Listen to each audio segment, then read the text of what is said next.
যারা যারা বলছো যে মেয়েটাকে ফেলে রেখে চলে গেছো, তুমি কেমন মা? তুমি মা নামে কলঙ্ক। তাহলে শোনো, আজ তোমাদের কিছু কথা বলছি আমি। যেদিন আমি ওই মেয়ে সন্তানটা জন্ম দিয়েছিলাম না, ওই মেয়ের বাবা ওর মুখ পর্যন্ত দেখতে যায়নি। কারণ কি জানো? মেয়ে সন্তান জন্ম দিয়েছিলাম, এই কারণে মুখ পর্যন্ত দেখতে চাইনি।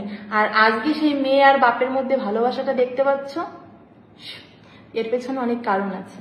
তো সেই কারণটাই আজকে আমি তোমাদেরকে বলি।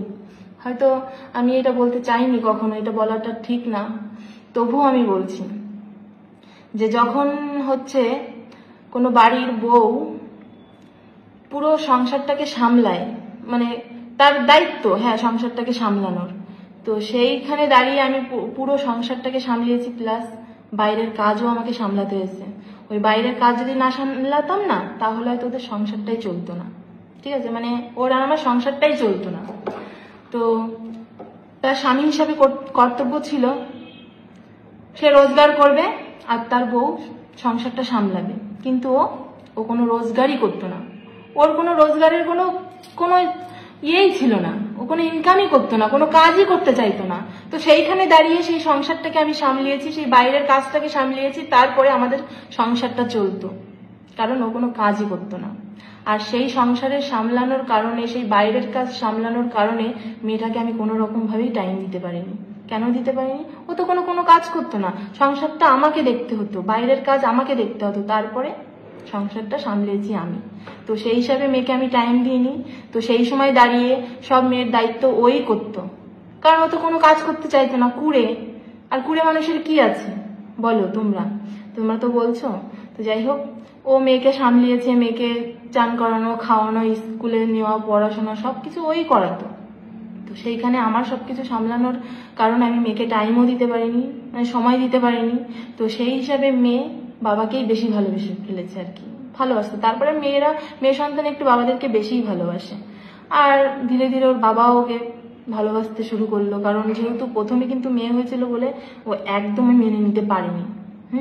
3 দিন পরে হসপিটালে যায় দেখা করতে। আছে এরকম কেউ? হ্যাঁ, আমার সঙ্গে এটা ঘটেছে। আজকে আমি বলতে বাধ্য হচ্ছি, হ্যাঁ আমি খারাপ, আমি তোমাদের কাছে খারাপ, তোমরা এখন বলবেই, বলো, অসুবিধা নেই।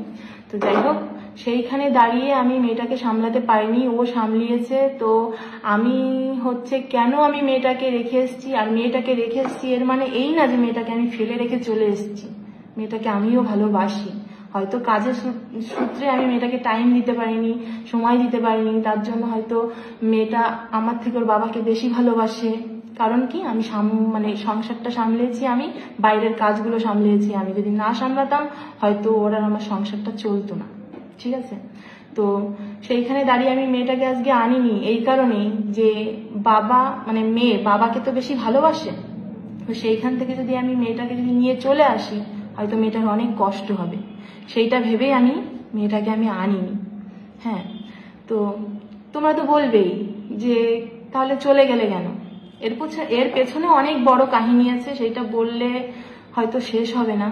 তবে একটাই কথা আমি তোমাদেরকে বলছি, মেয়েটাকে আমি ফেলে রেখে আসিনি। মেয়েটা যেদিন আমার কাছে আসতে চাইবে, আমি সেদিনই মেয়েটাকে নিয়ে আসবো।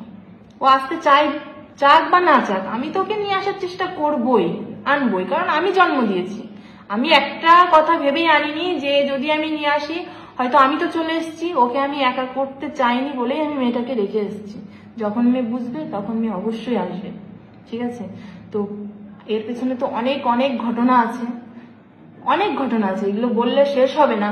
কিন্তু বলতে তো আমাকে হবেই, বলবো আমি অবশ্যই। কিন্তু সত্যি বলছি, মেয়েটাকে আমি অনেক ভালোবাসি।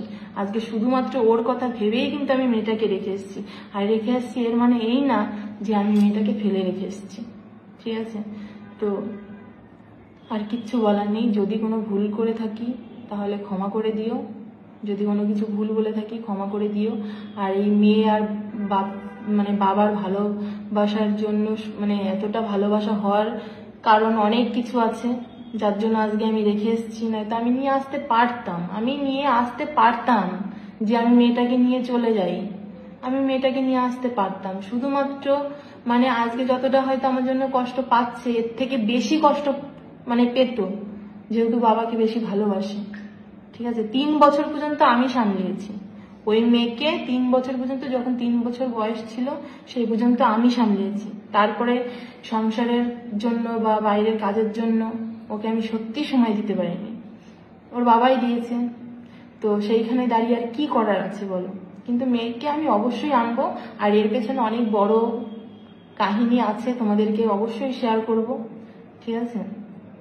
তো আর কি বলবো, যদি কোনো ভুল বলে থাকি তাহলে ক্ষমা করে দিও। আর আমি আমার সন্তানকে ফেলে রেখে আসিনি, আমি অবশ্যই নিয়ে আসবো। তো বন্ধুরা, বুঝতেই পেরেছো, তোমরা অনেকে আমাকে কমেন্ট করেছো যে সুমির এই ভিডিওটা শেয়ার করতে। তো সুমির এই ভিডিওটা আমি শেয়ার করেছি। এই ভিডিওতে কিন্তু দীপঙ্কর দাদার সঙ্গে কিন্তু সুমিদি ছিল, তারা দুজনে মিলে কিন্তু একটা ভিডিও করেছে। দুজনে মিলে এইটা জানে, মানে সুমি লিটারালি এটা জানাচ্ছে তার মেয়েকে কেন তার সাথে রাখে না, বা মানে হাজবেন্ডটা কি হয়েছিল, কেন কি হয়েছিল, তার মেয়ে হবাতে কতদিন যায়নি, কেন যায়নি, তার মেয়ে তাকে মেয়ে হয়েছিল বলে তাকে নাকি একসেপ্ট করেনি, এইগুলো বলেছে। জানি না এগুলো কতটা সত্যি, কিন্তু এটা সোশ্যাল মিডিয়ায় প্রচুর ভাইরাল হচ্ছে। তো যাই হোক, তোমাদের মধ্যে এরকমই অনেকে ছিল যারা আমাকে কমেন্ট করেছিলে, তার জন্য কিন্তু আজকের এই ভিডিওটা করা। সো আজকের ভিডিওটা কিরকম লাগলো সেটা কিন্তু কমেন্ট করো, আর ভালো লাগলে কিন্তু সাবস্ক্রাইব করে দিও। আর নেক্সট কোন রিলেটেড বা কোন টপিকের উপর ভিডিও করবো সেটাও কমেন্ট করো। ওকে, চলো বন্ধুরা, আজকের দিনে কিন্তু এইটুকু, দেখা হচ্ছে কিন্তু অন্য কোনো ইন্টারেস্টিং ভিডিওতে। বাই।